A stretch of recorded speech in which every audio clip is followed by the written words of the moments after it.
Hello everyone, hope you all are good. Today here I am with one new recipe, that is Baingan ka bharta with little bit of twist. The twist is we are using appam pan here for roasting baingans.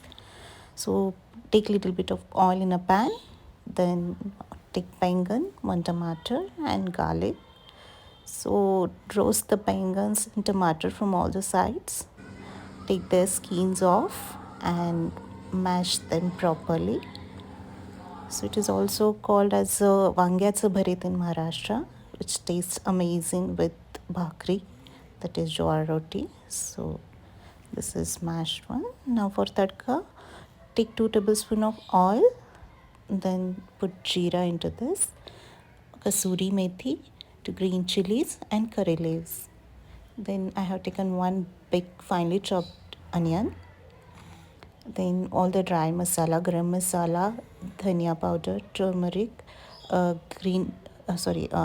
chili powder, then hung curd I'm using here, then the mashed preparation, whatever we have done. Then lastly add salt and garnish with coriander. Give it a try and let me know how it turns out. Till then, bye bye.